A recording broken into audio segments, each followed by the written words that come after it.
push people hard, keep them safe, and get them stronger, right? At the end of the day, that's what we want to do. It doesn't matter the techniques that we do, but okay, that's what we started with. We want to get people stronger. We're going to push them harder than they think they're going to go, and we want to keep them safe.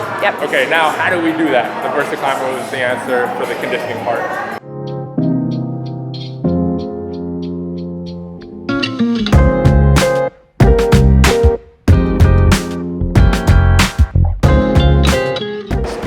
Consistent, because you can't maintain max effort every single time. So 90% today. We'll try to go back to it every 2 minutes.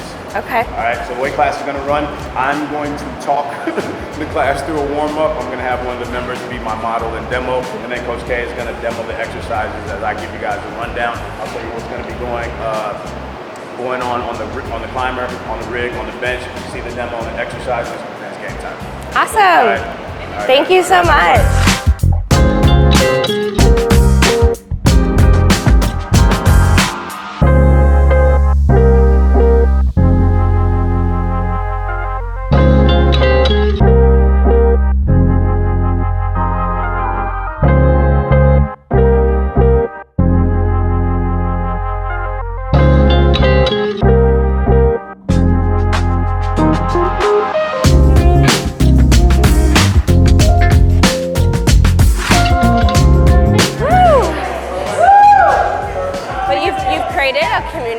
Looks like that's the drive. Like everyone in here is seeking that. We got people all over the board too. You just got like people that look like one type of person, you know. So. And everyone's technique is so good. We're really we really harp on it. You know? That's like one of my biggest things when I come to studios and gyms is keeping everyone safe and being able to watch the community use the machine.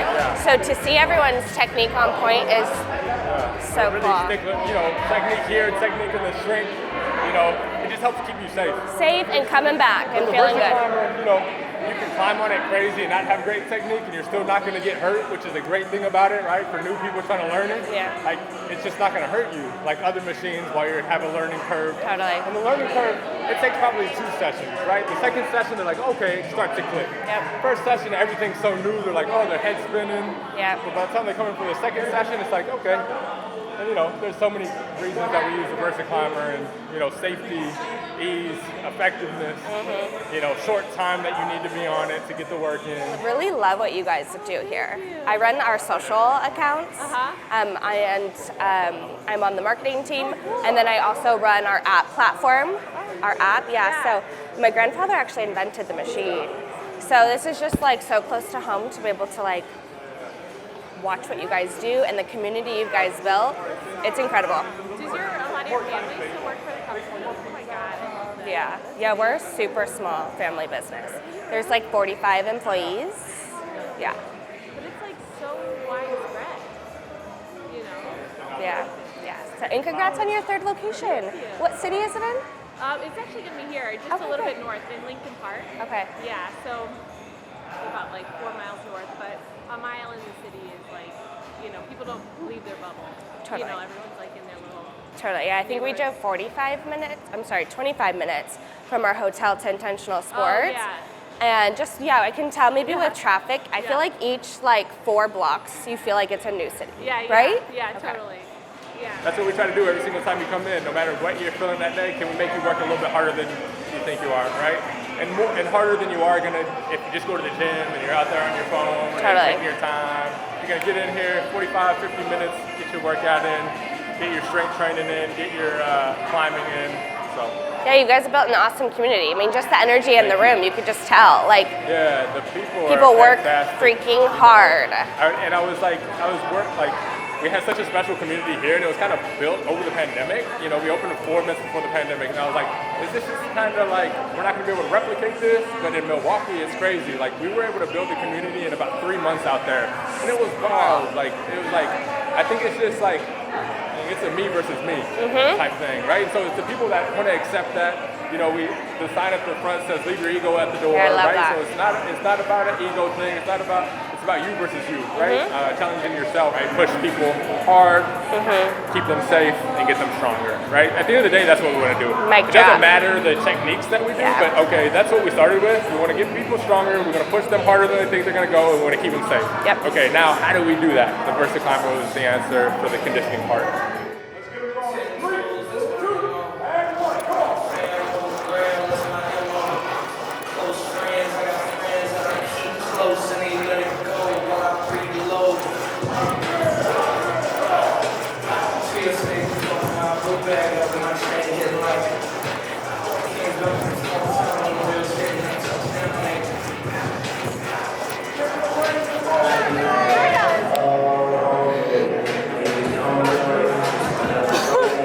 Great job.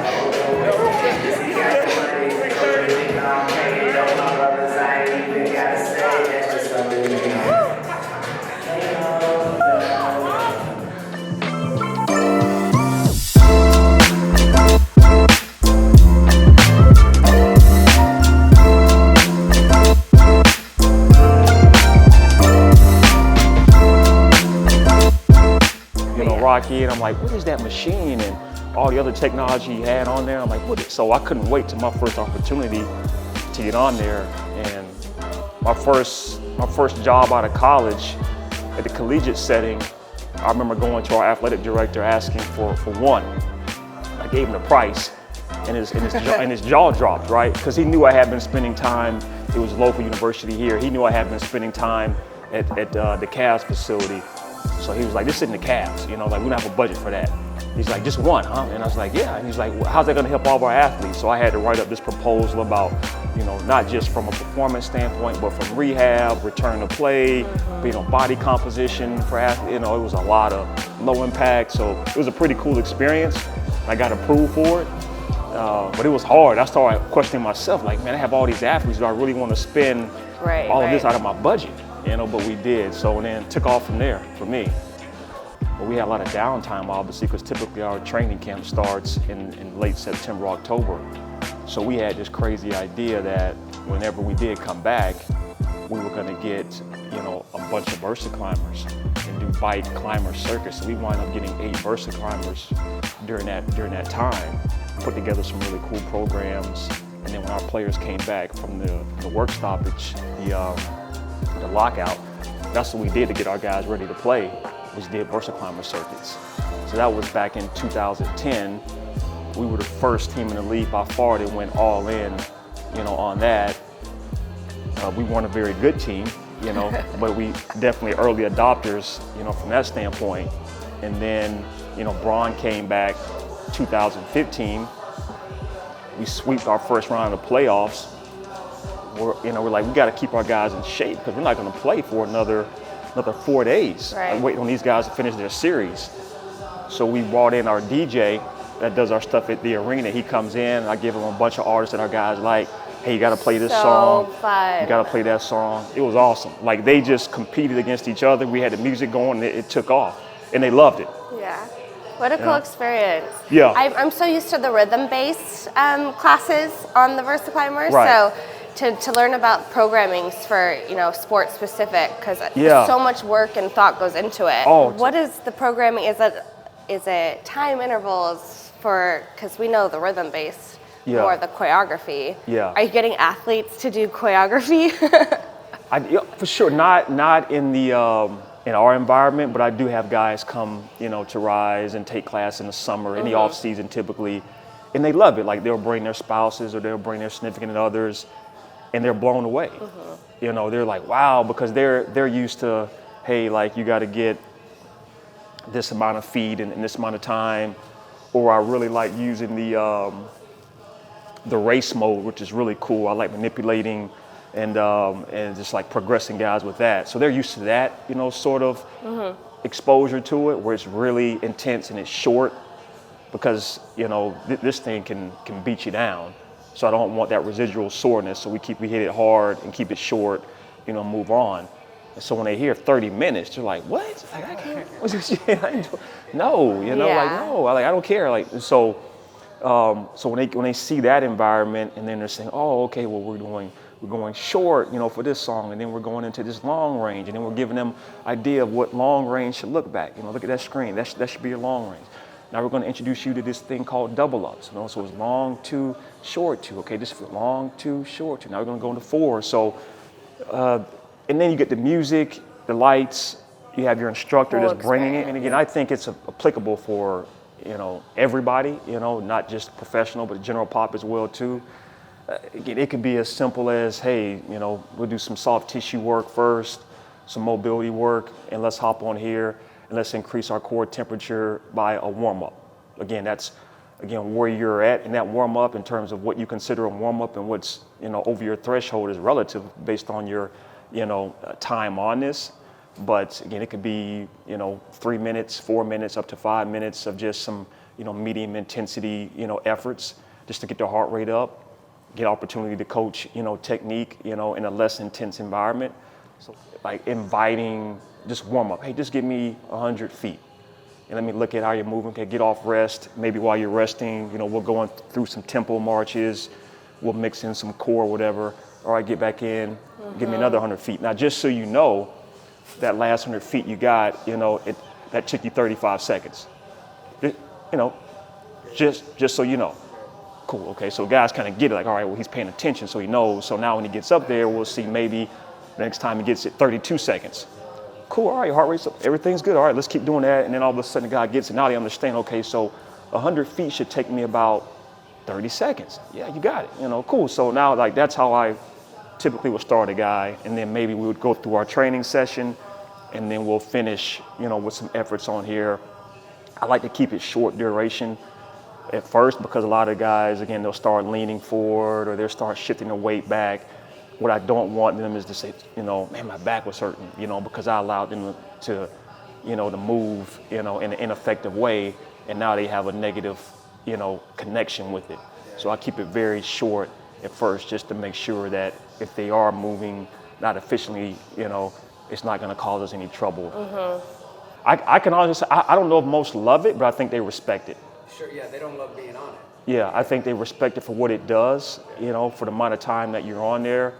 And from the sheer fact that it's low impact, where again, for a guy that has, issues with tendinopathy, a guy has, again, if it's a bigger guy that just hates the pounding, how he feels, you're able to really, get your heart rate up at a high level and push yourself.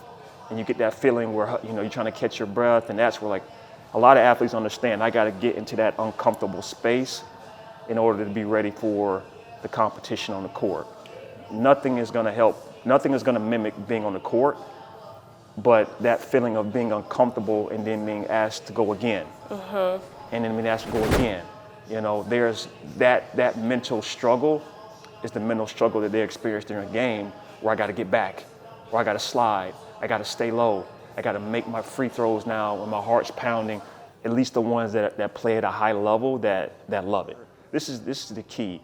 If you're tall and you have a motor, you're gonna crush it. Like tall, so if you're 6'5" and above, with a motor, it's hard to compete with that person, because their step height is naturally so high. Like their average step height is 20. You're a smaller guy and you're having to really extend it. That's energy expenditure that you can't sustain that. For them, it's like that's my natural step height. Oh yeah. And I got a motor. They're flying, yeah. Yeah. So it's really cool. So it uses, inertia, energy. So you see that flight, that cone down there, and there's the rope wrapping around the cone. So that rope around the cone is stored energy, right? So as soon as I pull here, so it's a great exercise, to teach just ground-based training. Your core has to engage the whole time. If not, like I said, I'll fall forward. Shoulder stability, keeping it back. Hey, like we're gonna just take a stance, shoulder width apart here, slight bend in the knees. We're gonna just roll. So just get a feel for, oh wow, this is pulling me forward. I gotta engage my midline. Boom, let's hit 10 on the right, and let's hit 10 on the left, feel that. And then we start playing around with foot position. Let's feel what a stagger stance feels like. Okay, so 2011 or so, I got my first Versa pulley, and I was like, hey, I'm gonna attach it to this pillar here. And it's like, it's a brand new facility. He's like, no, we're not drilling into the, you're not drilling. Like, well, I got to attach it. Like, I don't know, what else you want me to do, So it was crazy. I remember our gym at the time, he was confused. He was like, he supported it, but he was confused. He's like, I don't understand why, but it's still there to this day. So you were able to do it? Oh yeah, it's crazy. Like I was trying to defend it, and it's like, look, we need it, and I actually bought it before I even tried it. I just saw it online. I was like, that makes sense. But again, it goes back, and I've been connected with the climber, from the very beginning, with that. You know what I'm saying? So it's like I'm looking at you looking at me, like we both got to get up. So it doesn't matter whatever, like it's just, we just both know we got to get it. And it's awesome when you see another person embrace someone else.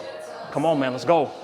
Come on, man. Hey, the guy's like, he's sitting there, on the bench, and his legs are locked. He's like, Yeah. The quads are gone. He's sitting there like this. He's like, and he's like, you look, I'm next up. So especially when we do like competitions where, like we're trying to get to like 5,000 feet or something. You got a bunch, and like it's like you're a segment up, and you got to do your part. So maybe you're supposed to get up there and do 300 feet or 200 feet, and you're just like, I just got to make sure we don't get behind. Right. So you're sitting there, you're step stretching up. your quads. You're like, how much, where they at close, and it's just cool to see all the little details they're trying to figure out, like, because you want to do your part. But it's cool to see that experience, like the really, really fit people, and they get like checked, and they're like, wait a second, I didn't think it was gonna be like that. And then it's like, and then you see they have that respect for it, and they want to come back and say, okay, what's the best time? Okay. Yeah. All right, all right. I love Versaclimber. I feel like there's a lot of other, people trying to do climbers. And again, I can't knock people for seeing something that's, that works, but I don't know. I've just been very loyal to it. I just feel like I don't feel like I need anything else in terms of the climbing space, piece of equipment.